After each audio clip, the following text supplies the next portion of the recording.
¿Estamos bien? Dios les bendiga a cada uno de ustedes en esta mañana.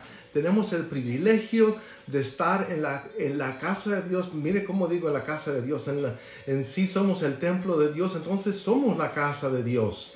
Y esta mañana estamos celebrando el domingo de resurrección. Estamos celebrando que nuestro Rey vive, que nuestro Rey sufrió, murió y resucitó en un domingo hace 2000 años. Y cuando murió y resucitó, lo hizo para que nosotros tengamos vida, dice, y la tengamos en abundancia. Así que en esta mañana yo voy a pedirle que nos acompañe en oración. Vamos a pedirle al Señor que nos guíe, que nos hable, que use esta predicación de esta mañana para que nosotros podamos recibir lo que Él tiene para nosotros. Ahí como está, vamos a inclinar nuestro rostro. Padre amado, Señor, te doy muchas gracias por tener el privilegio, Señor, de estudiar tu santa palabra, porque tengo el privilegio de no solamente estudiarla, sino de clamar tus bendiciones personales para mi vida, Señor. Gracias porque tú lo hiciste posible hace 2000 años, que yo alcanzara salvación por tu gracia, por tu sangre poderosa. Yo te doy gracias, Señor, porque ahora en esta mañana podemos hablar de ti libremente y hablar y decir que somos salvos y que somos pueblo de Dios, hijos tuyos, porque tú nos has salvado de un pecado, del pecado tan sucio y tan torcido que traíamos desde que nacimos, Señor. Gracias porque tú, en tu gran amor, decidiste venir a la cruz y morir por nosotros, Padre. Gracias, muchas gracias, Señor Jesús, en el nombre poderoso que tú nos has dado para que oremos. Te pido en esta mañana que nos hables a cada uno de los que vamos a mirar este programa y que tú, Señor, toques y que tú enseñes y que tú guíes, Señor. También te pido por cada persona que esté enferma del coronavirus en esta mañana, Señor, que sane sus cuerpos, que sane sus vidas, Señor. Yo sé que tú eres el Dios sanador, precioso, poderoso. Tú eres el Dios poderoso que sigue sanando y que sigue transformando, Señor. En esta mañana yo te doy gracias, Señor, porque tú estás en control absoluto, y nosotros te pertenecemos a ti, Padre amado. Gracias, Señor. Gracias, Señor. Vamos a predicar tu palabra en el nombre del Padre, del Hijo y del Espíritu Santo. Amén. Dios le bendiga a cada uno de ustedes. La prédica de esta mañana le he llamado Jesús, la medicina para mi enfermedad. Y está en Marcos capítulo 16, verso 1. Lo que encontramos en Marcos capítulo 16 es la historia de unas mujeres que iban caminando hacia la tumba en donde había sido puesto el Señor Jesús. Vamos a leer desde el verso 1 hasta el verso 11. Aleluya. Los 4 evangelios cuentan la historia, un poco diferente cada uno. Mire, dice, cuando pasó el día de reposo, María Magdalena, María la madre de Jacobo y Salomé compraron especias aromáticas para ir a ungirle. Y muy de mañana, el primer día de la semana, vinieron al sepulcro, ya salido el sol. Pero decían entre sí, ¿quién nos removerá la piedra de la entrada del sepulcro? Pero cuando miraron y vieron removida la piedra, que era muy grande, y cuando entraron en el sepulcro, vieron a un joven sentado al lado derecho, cubierto de una larga ropa blanca, y se espantaron. Mas él les dijo, no os asustéis, buscáis a Jesús Nazareno, el que fue crucificado. Ha resucitado, no está aquí. Mirad el lugar en donde le pusieron. Pero id, decid a sus discípulos y a Pedro que él va delante de vosotros a Galilea. Allí lo veréis como él os dijo. Y ellas se fueron huyendo del sepulcro porque les había tomado temblor y espanto. Ni decían nada a nadie porque tenían miedo. 11. Ellos cuando oyeron que vivía y que había sido visto por ella, no lo creyeron. Vamos a detenernos hasta ahí. Podemos entonces decir que la resurrección del Señor Jesús fue en un domingo hace 2000 años. Pero cuando dice que iban a llevarle especias aromáticas, quiere decir que el sábado no podían hacerlo porque mi Jesús fue arrestado en un jueves en la noche. El viernes desde el jueves en la noche fue juzgado, pero hasta el viernes es que es crucificado. Se cree que murió aproximadamente alrededor de las 3 de la tarde. Pero antes de caer el sol, dice que fue puesto en una tumba. En la tumba de José de Arimatea. Ahora, la historia también cuenta que el Señor Jesús ya había muerto cuando fueron a revisar. Por lo tanto, se cumplió lo que había sido predicho por los profetas, que el Señor había de morir y que ningún hueso había de ser quebrado. Porque si usted se acuerda, muchos de los otros 2 hombres que estaban a su lado, los ladrones, les quebraron las piernas para asegurarse que morían más pronto. A mi Señor no le quebraron las piernas porque ya había muerto. Simplemente dice que con una lanza le cortaron en su costado y salió agua. Eso fue el viernes. Y mi Señor Jesús estuvo en la tumba el sábado, que el día de reposo, y el domingo por la mañana fueron las mujeres a ponerle especies aromáticas a su cuerpo. Ahora es interesante mirar esto porque el Señor Jesús les había dicho que Él iba a morir y resucitar. Sin embargo, tal parece que no lo creyeron. Bueno, hay algo aquí que mirar que se me hace que vale la pena discutir. Parece en parte que no le creyeron al Señor porque iban a llevarle especies aromáticas para ungir su cuerpo. Por otro lado, dice que había una piedra enorme que no podían hacer a un lado. Y las mujeres se fueron solas. Entonces, ¿cómo planeaban mover la piedra?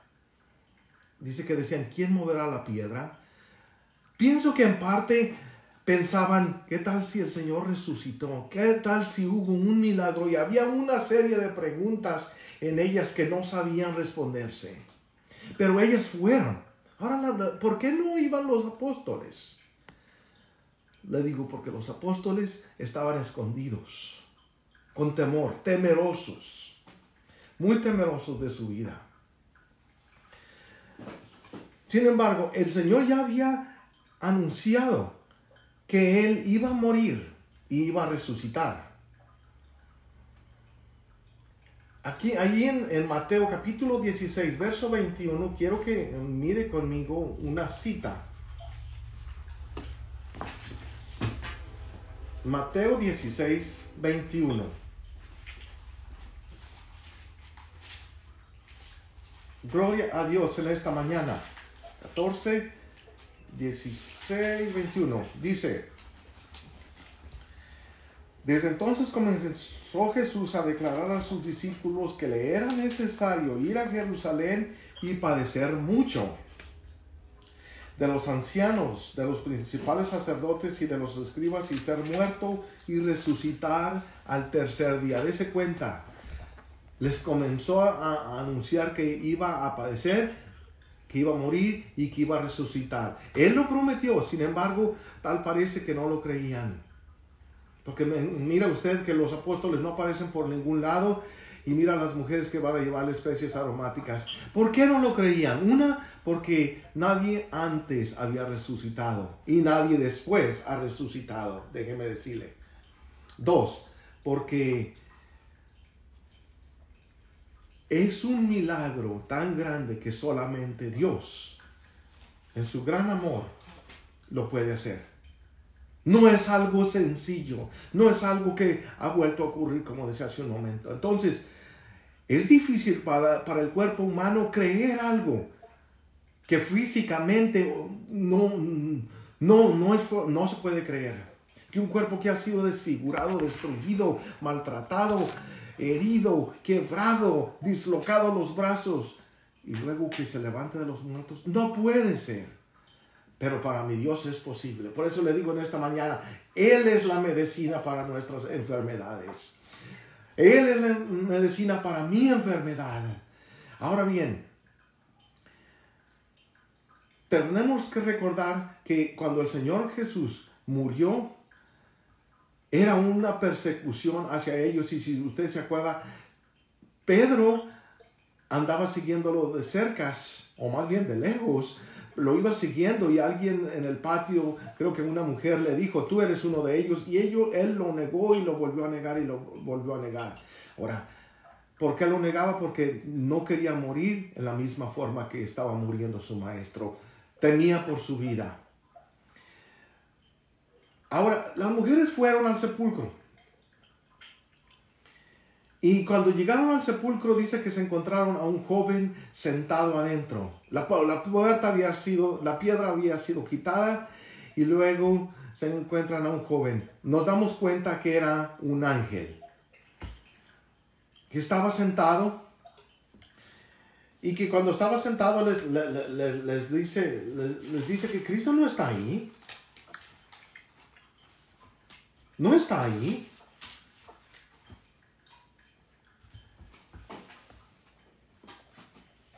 Imagínense lo que sintieron estas mujeres. Por un lado, ellas dijeron, si no está aquí, se lo han robado. ¿Sí? Sí pudieron haber pensado eso, ¿verdad? Es más, pensaron eso. Se lo han robado al maestro. Porque nuestra mente, nuestro corazón, es lo primero que pensamos. Siempre lo que pudiera pasar.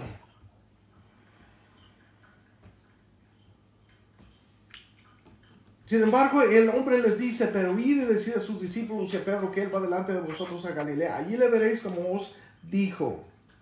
Ahora, yo le quiero decir en esta mañana, mi Señor resucitó, y resucitó con un cuerpo glorificado.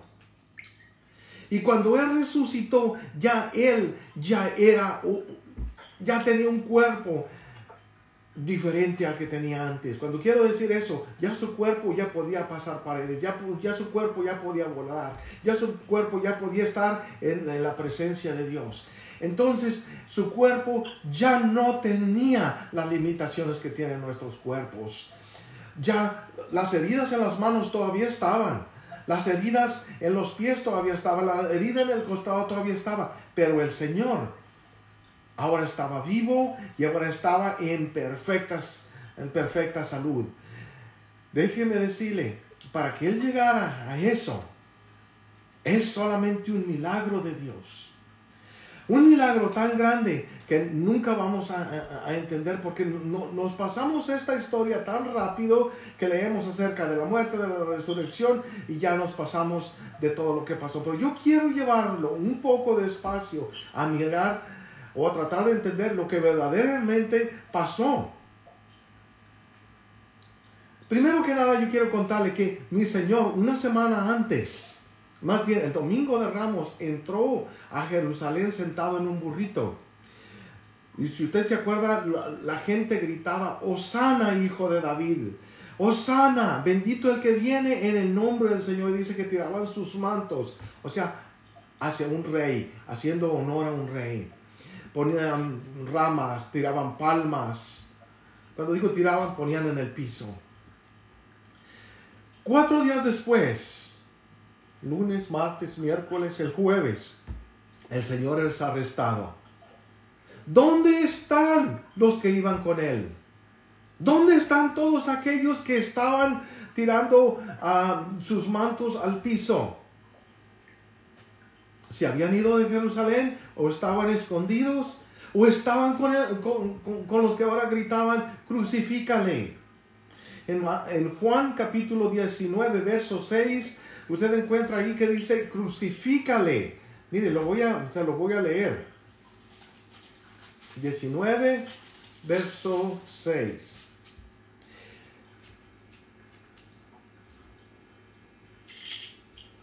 Le voy a leer desde el verso 4.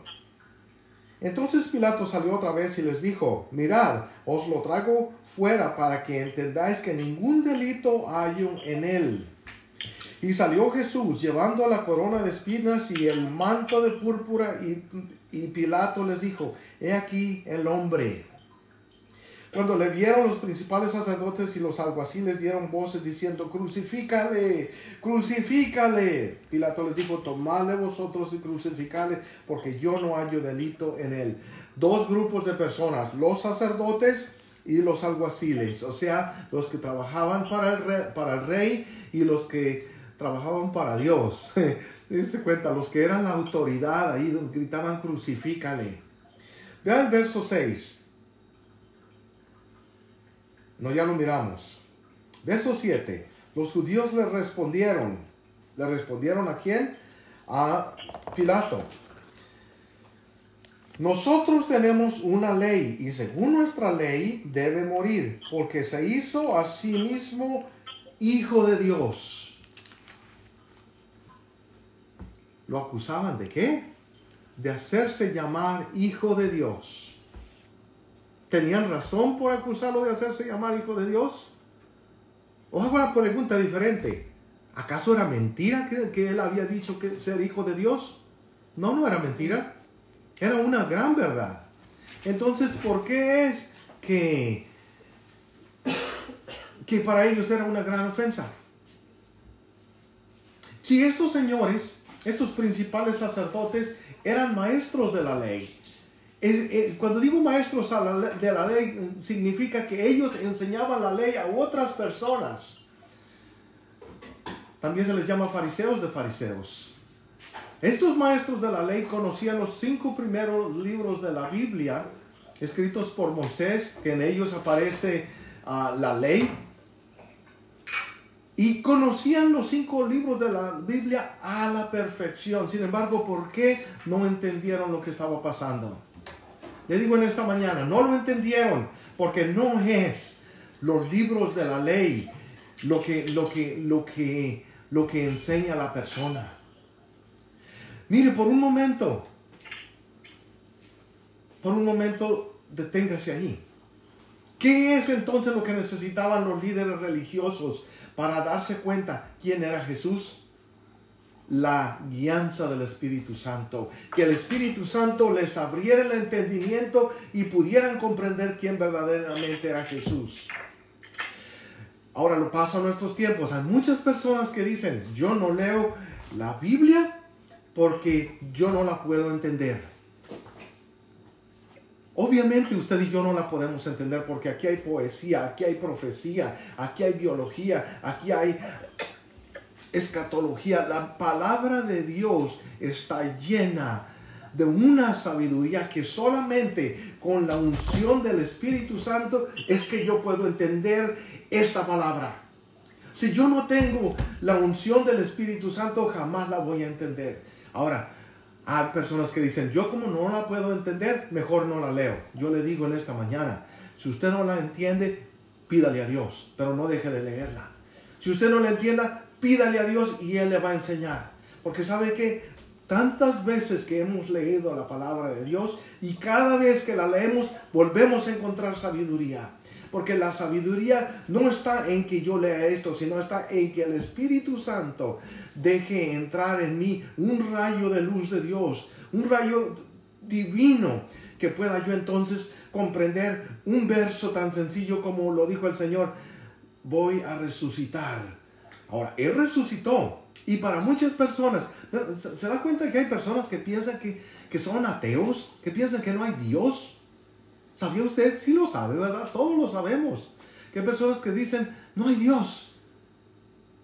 En el siglo XX, hermano, con toda la ciencia, con toda la sabiduría que el hombre ha adquirido, donde ahorita se inventan cosas diario, y dicen: no hay Dios. Déjeme decirle, el decir no hay Dios es como decir no hay aire para respirar. El decir no hay Dios es como decir: mi cuerpo no tiene sangre, yo simplemente vivo porque yo como bien. O sea, sería hacer un comentario totalmente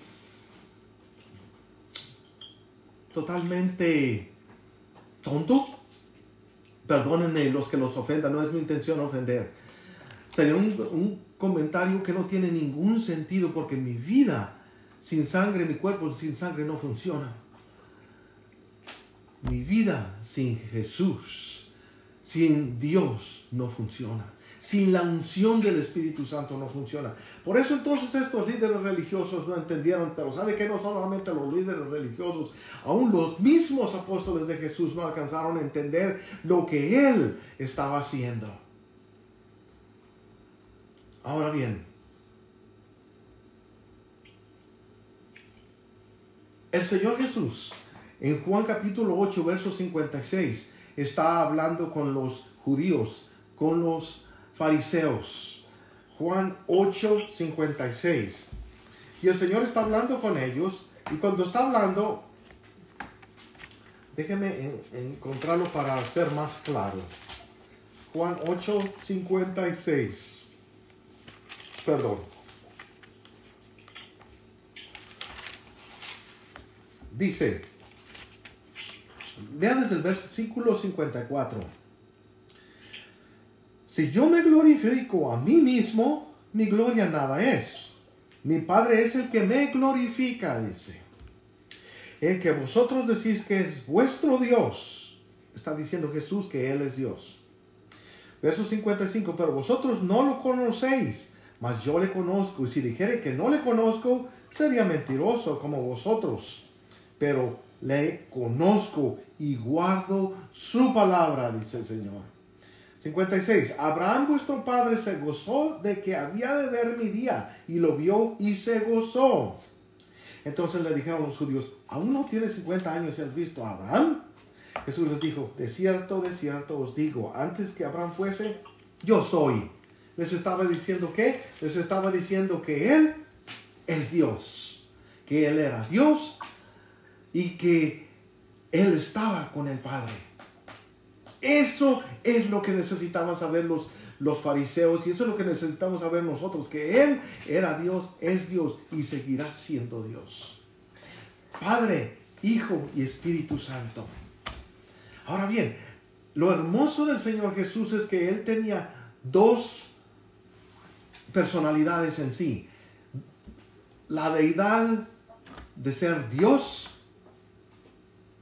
y de ser 100% hombre también. 100% Dios, 100% hombre. Por lo tanto, lo ataba a las mismas necesidades que nuestro cuerpo está atado: comida, bebida, dormir, descansar,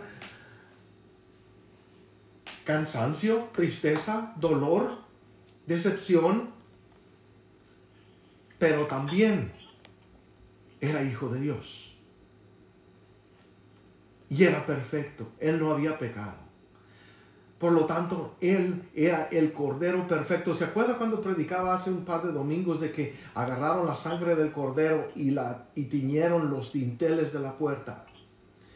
Ahora el Cordero perfecto que iba a morir era Jesús. Y su sangre preciosa, poderosa, fue derramada por las calles de Jerusalén hasta llegar al lugar en donde lo crucificaron. Su sangre preciosa esparció las manos, las caras, los cuerpos de los soldados que lo castigaban. Las paredes, el piso. Y sin embargo, estos hombres lo castigaban con un desprecio, con un coraje, con un anhelo de hacerle daño. Y me quedo, ¿por qué tanto? ¿Por qué tanto? ¿Sabe por qué? Porque el pecado, el enemigo, Satanás, la serpiente antigua, le ha querido hacer daño a Dios y a sus hijos desde el primer día, desde Adán y Eva. Usted encuentra que el enemigo ha estado trabajando, tratando de engañar a los hijos de Dios. A Dios no le puede hacer daño. Por lo tanto, ha decidido hacerle daño a los hijos de Dios. Y ha usado toda clase de mentiras y de trampas. En esta ocasión usted mira, y cuando digo miran, es que he mirado la película de La Pasión de Cristo muchas veces y he llorado cada vez mirando con qué pasión, y tal vez no es la palabra correcta, con qué coraje golpeaban a mi Señor. Y me quedo, ¿qué es lo que había hecho? ¿Qué es lo que lo hacía culpable de muerte? Que había dicho ser hijo de Dios. Era todo, ¿verdad? 100% verdad. Pero que ellos no se daban cuenta. Ahora, hay personas que dicen, bueno, ¿y para qué necesito saber lo que lo castigaron? Eso es una cosa fea, yo no quiero oír eso. No es mi intención ser grotesco, ni es mi intención tampoco asustarlo. Mi intención es que se dé cuenta por un momento lo cruel, lo grotesca que fue su muerte.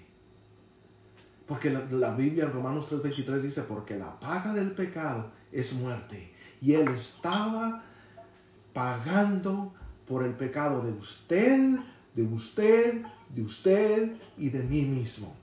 Cuando estaba pagando por el pecado, era castigado. Yo leía que mínimo con 4 diferentes instrumentos de castigo. Déjeme leerle lo que leía aquí. El nombre de este látigo, de uno de los látigos, se llamaba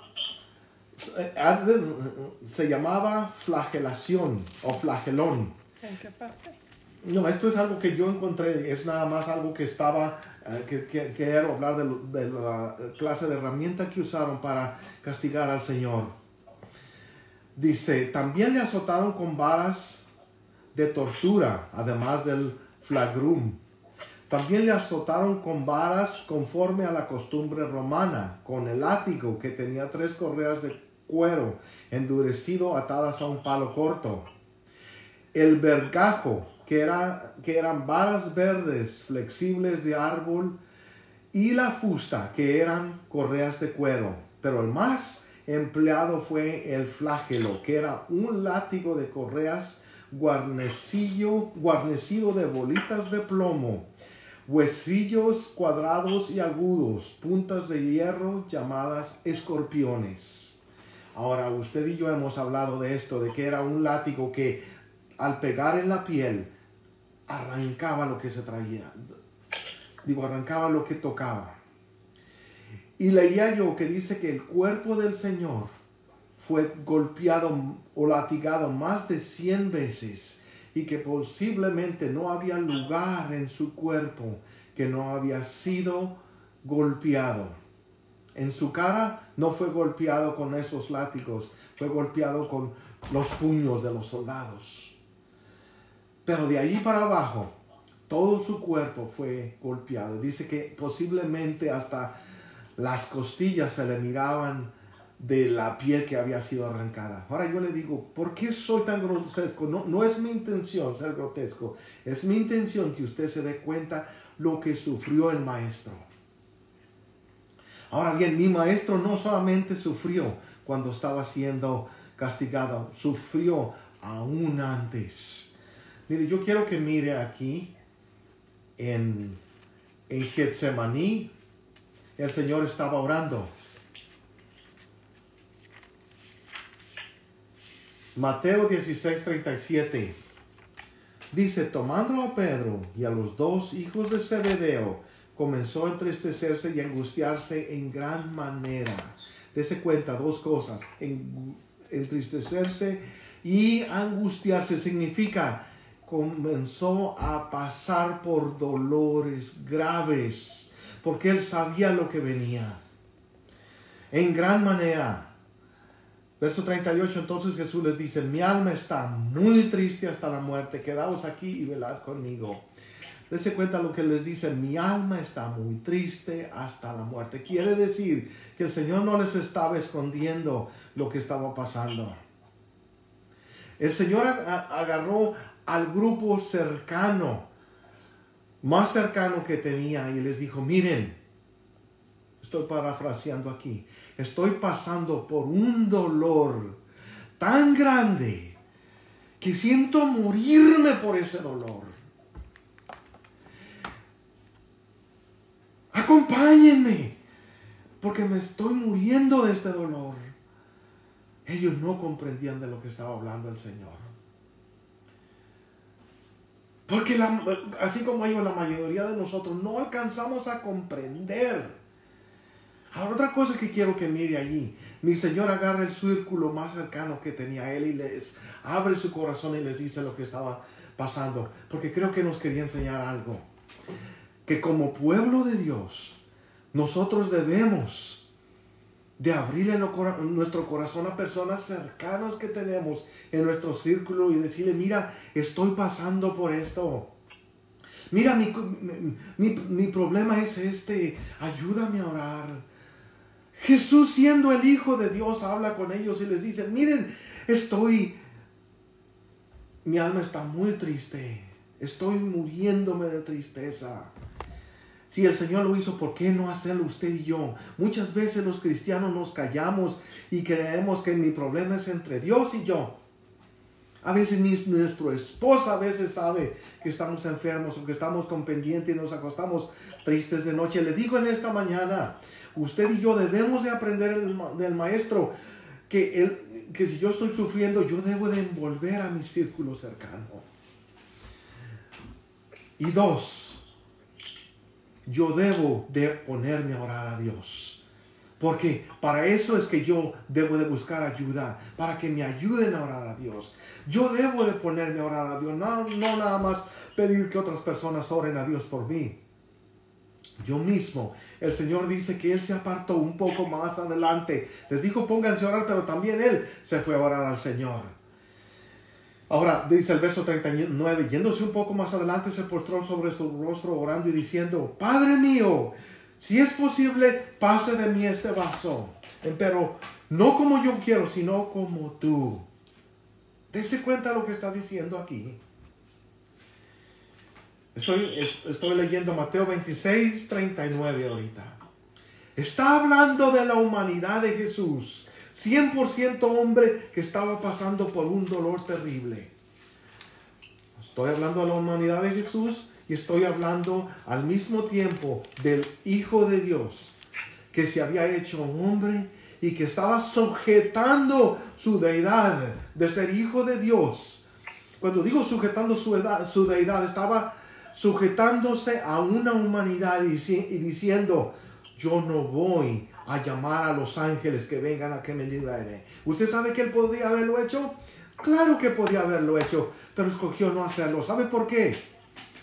Mucha gente lo ha dicho esto. Dice: el Señor murió con sus manos extendidas en la cruz para que usted y yo supiéramos que Él está esperándonos con los brazos abiertos. Y sigue esperándonos. Y le decía en esta mañana, el nombre de esta predicación es: Jesús, la cura para mi enfermedad. Es la cura para mi pecado, que esa es mi enfermedad, con la cual yo nací desde nacimiento. Esa enfermedad se llama pecado. Y sabe que esa enfermedad es aún peor que el coronavirus, del que ahora vivimos con temor. Porque mucha gente con el coronavirus se han enfermado y se han sanado. Pero de pecado solamente que unte la sangre de Jesús en su corazón, solamente así puede quedar sanado. Yo le digo en esta mañana, Él es la cura para su enfermedad, Él es la cura para su necesidad, Él es la cura para su virus, Él es la solución para que usted pueda vivir una vida libre. Está enfermo, vaya a Jesús. Tiene cáncer, vaya a Jesús. Tiene coronavirus, vaya a Jesús. Tiene SIDA, vaya a Jesús. Tiene presión sanguínea con problemas, vaya a Jesús. Él le sana. Él sigue sanando. Hay un canto de Hillsong que dice: Solo Él puede salvar. Mi Dios puede salvar. Dice, ¿sabe qué? Eso es una realidad. Mi Dios puede salvar. Mi Dios puede sanar. Mi Dios puede transformar. No hay nada que Él no pueda hacer. Pero ese regalo que venía a dar en la cruz, Él no puede forzarlo en mí. Eso tengo que agarrarlo yo y decir, Señor, recibo el regalo que me has dado en la cruz. Recibo el regalo de salvación. Sálvame, cámbiame, límpiame. Desde este día en adelante, yo quiero servirte a ti. Y no solamente le salva y le limpia. Dice la Biblia que agarra sus pecados y los tira hasta lo más profundo del mar, donde nunca más los vuelve a encontrar. Le digo en esta mañana entonces, mi Señor murió hace 2000 años con un plan absoluto, que cada ser humano tenga el privilegio de entrar al cielo si Él quiere. Que tenga la opción, dése cuenta lo que dije, la opción, no la tiene la entrada asegurada si usted no quiere. Si usted no quiere recibir la entrada al cielo, Él le da la libertad. Pero si usted la quiere, Él lo ha dispuesto todo, absolutamente todo. Ahora bien, Lucas 22, 40 al 44 está la misma cita que leíamos hace un momento. Y se la voy a leer porque la guardé aquí. Dice, como llegó a aquel lugar les dijo, orad que no entréis en tentación. 41. Y él se apartó de ellos como un tiro de piedra y puesto de rodillas oró diciendo, Padre, si quieres, pasa este vaso de mí. Empero no se haga mi voluntad sino la tuya. Y le apareció un ángel del cielo confortándole. Ahora, miren lo que dice el verso 44. Que a mí me gusta tanto. Estando en agonía, oraba más intensamente, y su sudor fue como grandes gotas de sangre que caían a la tierra. Y digo, me gusta tanto porque me doy cuenta que estaba mi Señor en agonía desde antes de los latigazos, porque sabía lo que iba a costar la salvación del hombre. Y a mí me emociona tanto porque me doy cuenta lo que costó mi salvación. Primera de Corintios capítulo 6 dice que fuimos comprados a precio de sangre. Eso significa que derramó su sangre para que nosotros tuviéramos acceso al cielo. Ahora, ¿cómo es posible entonces que mucha gente se atreve a decir que no existe Dios? Es más, hay gente que dice, bueno, yo voy a la iglesia si quiero y si no, no. Yo no le vengo a decir que vaya a la iglesia. Yo le vengo a decir que Cristo le ama. Y que quiere que la iglesia sea usted mismo. Que Él quiere vivir en su corazón. Y que quiere ser el templo. O quiere que usted sea el templo del Espíritu Santo. Sí, porque Aquí entra una cita que yo quiero dejarle en este día. Hechos 1:8. La mayoría lo conocemos. Es una cita bien conocida. Dice, cuando ya estaba despidiéndose el Señor Jesús, les dice, y recibiréis poder, y me seréis testigos en Jerusalén, en Samaria, y en los confines de toda la tierra. Una palabra que me llama mucho la atención, y me seréis testigos, quiere decir que usted y yo, cuando nos damos cuenta lo que Él pagó por nosotros y abrazamos su salvación, nos convertimos en testigos. En testigos. Le somos testigos en Jerusalén. Significa alrededor de nuestra familia, alrededor de nuestra casa, de nuestros conocidos. Pero también Samaria. Samaria estaba más lejos. Era la capital de los samaritanos, que también era la capital de las 10 tribus del norte. Por lo tanto, les dice, y me seréis testigos en Jerusalén y en Samaria, o sea, en casa y fuera de casa, y en los confines de toda la tierra. O sea que entonces, cuando yo reconozco que Jesús es Rey, que es Salvador y que murió por mí, me convierto en testigo. ¿Qué hace un testigo? Cuenta lo que miró, cuenta lo que oyó, cuenta lo que Dios ha hecho con él. Hay gente que dice, pero ¿cómo es posible que yo le voy a contar a la gente y que la gente los voy a convencer? No, yo no tengo que convencer a nadie. Yo solamente soy un testigo. Él es el que le cuenta, el que le cuenta y el que le redarguye a la gente y que salva a la gente. Yo solamente soy un testigo. Cuando usted va a corte y lo llaman a testigar por algo, usted solamente da cuenta de lo que miró, de lo que oyó. Usted dirá, pero usted y yo no estábamos en Jerusalén cuando Cristo murió. Es cierto, no estábamos ahí cuando Cristo murió, pero ¿sabe qué? Desde el día que usted acepta a Cristo en su corazón como Señor y Salvador, usted empieza a experimentar en su vida cosas que Dios va haciendo. Me sanó, me sacó de un problema grande, me proveyó dinero, o me proveyó un carro, o sanó a mi hijo, o sanó a mi esposa, o sanó a mi esposo. Y todas las personas que yo he conocido tienen una historia, un testimonio. Dios hizo esto, y se me acabaron los dedos, porque siguen los testimonios de lo que Él ha hecho. ¿Sabe qué? Esos testimonios son los que debo de contar. Él dijo que me seréis testigos. Ahora, recibiréis poder. ¿De qué estaba hablando? Del poder del Espíritu Santo, que usted lo encuentra en el capítulo 2 de Hechos, donde todos recibieron el Espíritu Santo y empezaron a hablar en otras lenguas. Y empezaron a hablar un idioma que no alcanzaban a entender tal vez ellos, pero los que estaban alrededor, todos ellos entendían y todos cuentan la misma historia. Dice, contaban las maravillas que había hecho Dios en ellos. Esas maravillas es lo que debemos nosotros contar. No estamos para criticar religiones ni para criticar familias. Estamos para contar las maravillas que Él ha hecho en mi vida. Si yo le digo que yo era cantinero, mi padre tenía una cantina, vendíamos vino, cerveza, teníamos un tocadisco. Y mi Dios nos quitó todo eso y nos puso en un camino diferente. Esa es mi historia, pero la historia de nosotros, de cada uno de nosotros es diferente. Ha hecho maravillas. Me ha dado una familia hermosa, me ha dado salud, me ha dado tantas cosas. Ahora, enfermedades. Dios me ha sanado de enfermedades. De diferentes enfermedades. Yo les contaba hace un poco de tiempo en la iglesia que yo pedí oración en muchas ocasiones por una rodilla que me dolía y me dolía y me dolía.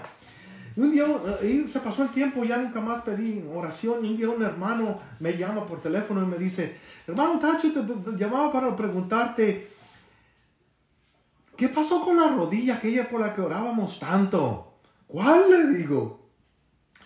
Dice, sí, una rodilla por la que orábamos tanto por ti. Y dice, y que te dolía mucho. Ay, ya ni me acordaba. ¿Cuál es? Le digo. Hermano, ya no me acordaba porque mi Dios me sanó tan bien que mi rodilla quedó perfectamente bien.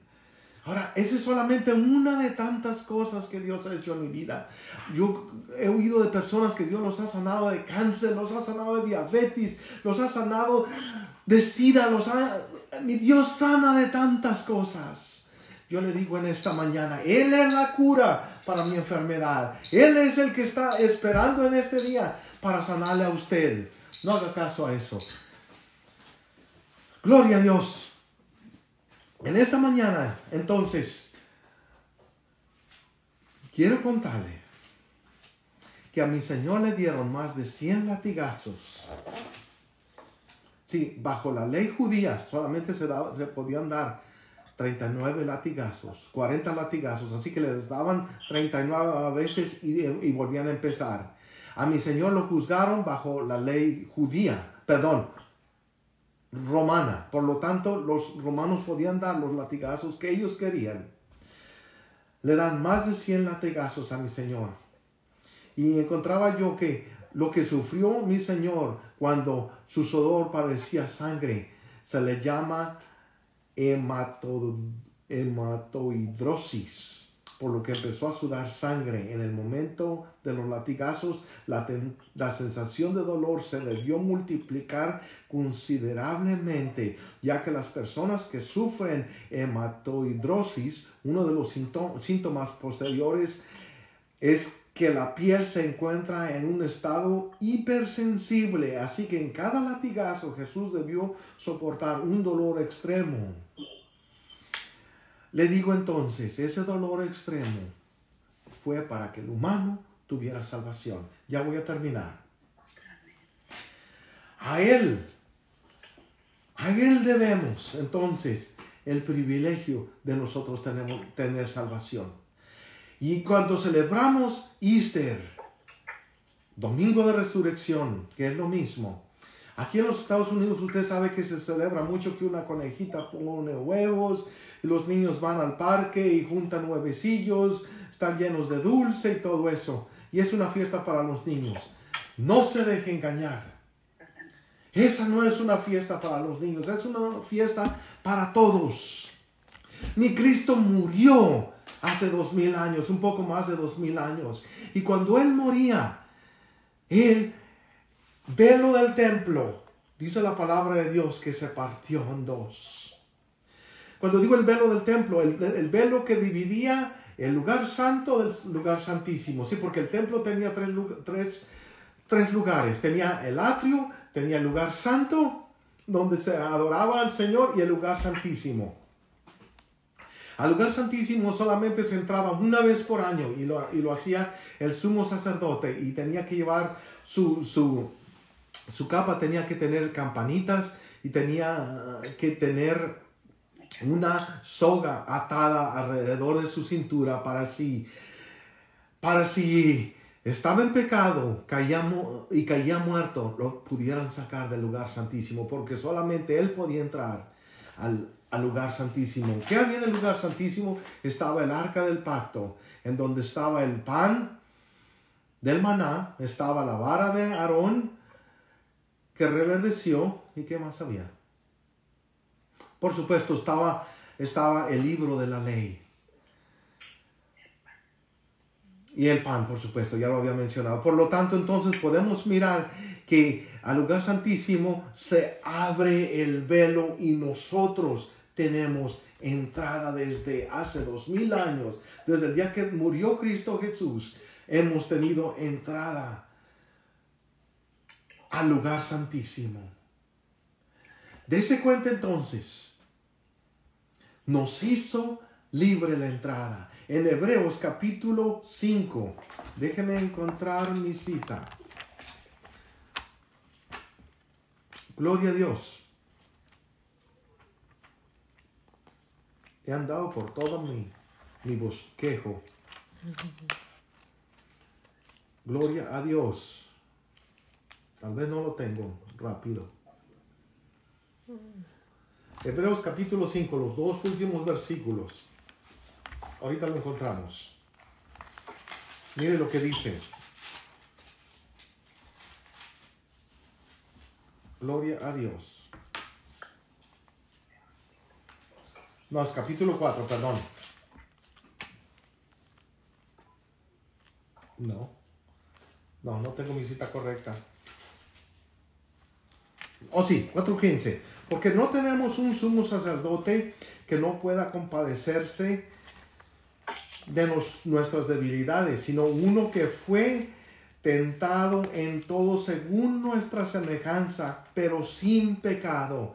Dese cuenta, el escritor a los Hebreos dice que tenemos un sumo sacerdote, el mismo. Así como el sumo sacerdote entraba al lugar santísimo, ahora tenemos al sumo sacerdote que no entra a un templo hecho de manos, sino al templo donde Dios Padre está. Y Él está. ¿Sabe qué está haciendo? Está pidiendo por usted y por mí, intercediendo por usted y por mí. Porque no tenemos un sumo sacerdote que pueda porque no tenemos un sumo sacerdote que no pueda compadecerse de nuestras debilidades. En otras palabras, dice el escritor, que yo creo que es el apóstol Pablo, pero muchos otros piensan que puede ser alguien diferente. Él pasó por toda clase de castigo. Él sufrió hambre, Él sufrió sed, Él sufrió persecución, Él sufrió escupidas, Él sufrió bofetadas, Él sufrió toda clase de injusticia. Por lo tanto dice, porque no tenemos un sumo sacerdote que no pueda compadecerse de nuestras debilidades, sino uno que fue tentado en todo. Dense cuenta lo que dice, tentado en todo. Y pasó la prueba. Tentado en todo según nuestra semejanza, pero sin pecado. Ahora vea el verso 16, porque ahí es donde yo quiero que miremos lentamente. Acerquémonos pues confiadamente al trono de la gracia, para alcanzar misericordia y hallar gracia para el oportuno socorro. Acerquémonos pues, dice, confiadamente. Ya no está el velo del templo estorbando. Ahora usted y yo podemos entrar confiadamente ante el trono de la gracia y decir, Señor, heme aquí. Aquí está mi vida. Rindo mi vida, rindo mis planes, rindo mi enfermedad, rindo mi problema, rindo todo lo que no te agrada, Señor. Te lo entrego a ti. Te lo entrego a ti.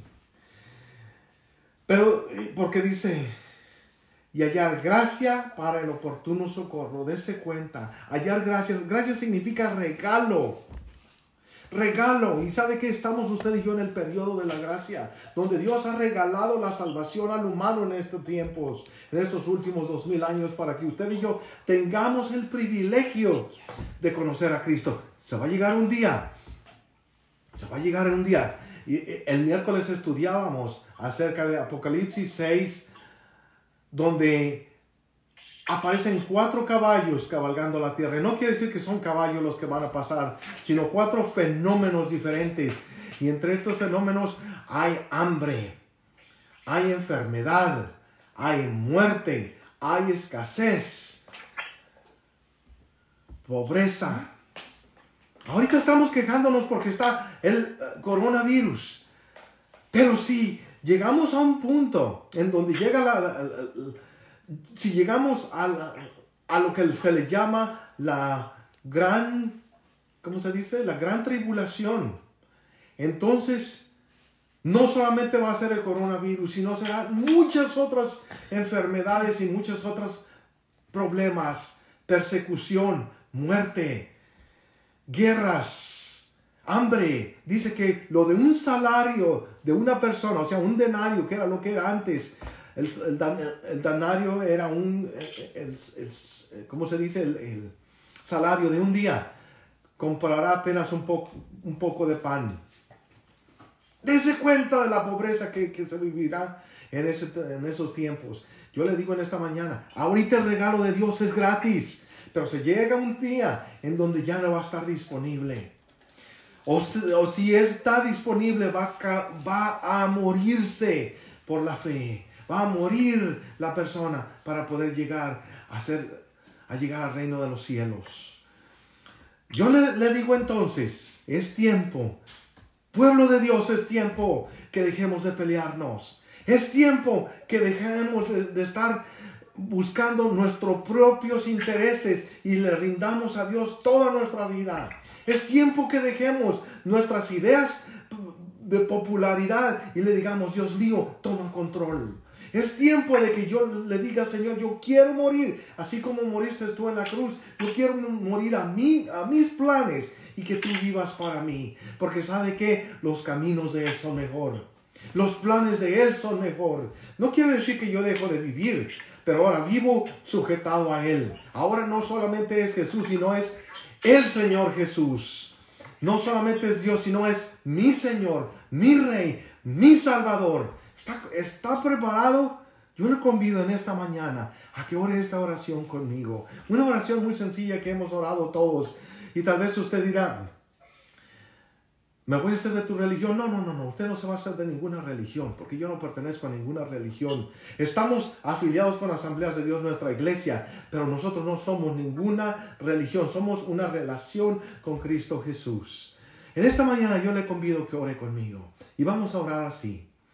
Bendito Padre, Señor, yo reconozco que soy hombre pecador. Yo reconozco que soy persona pecadora, Señor. Y me arrepiento de mis pecados. Y te entrego mi vida, te entrego mis pecados, te entrego mis problemas, te entrego mi ansiedad, te entrego mi enfermedad. Cúrame, sáname, límpiame, transfórmame, Señor. Hazme limpio, Señor. Hazme blanco como la nieve, Señor. En el nombre de Jesús, Padre amado, te ruego que me perdones mis pecados y me hagas digno de estar frente a ti, de ser llamado Hijo de Dios. Acepto la sangre salvadora de Cristo en la cruz por mí.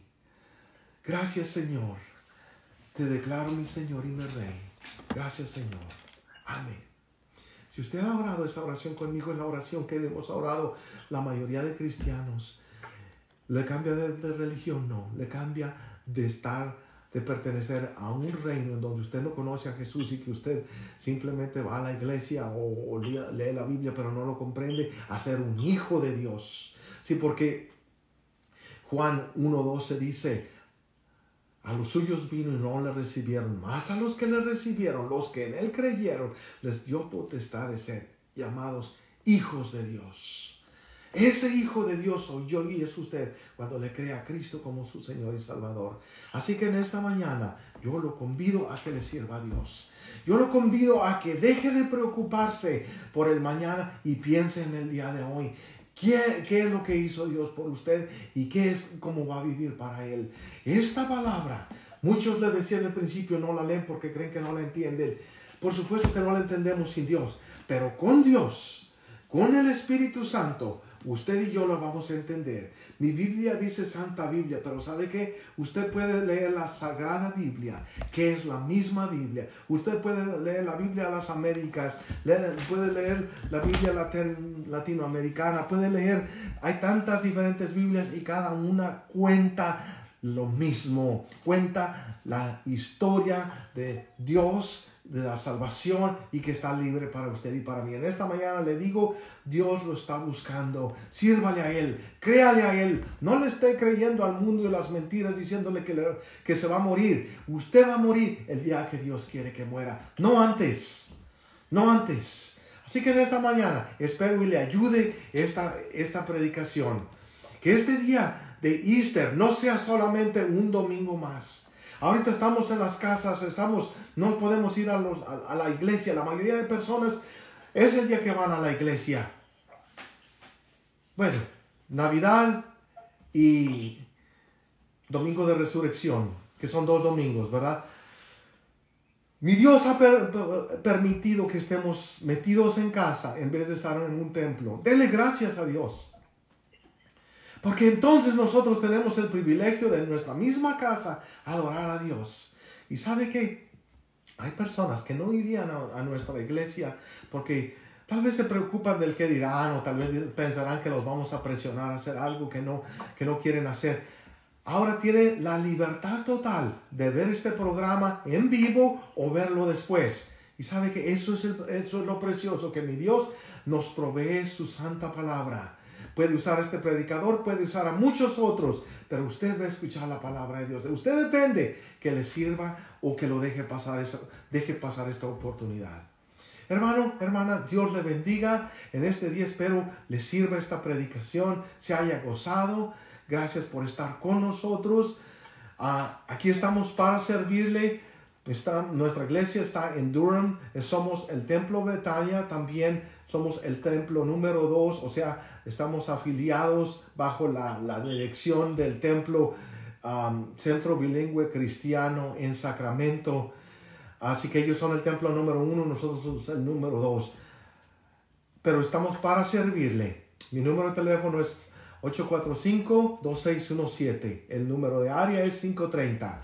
Dios le bendiga. Si necesita oración, puede llamarnos a la hora que guste. Dios le bendiga. Hasta pronto. Adiós. Aleluya.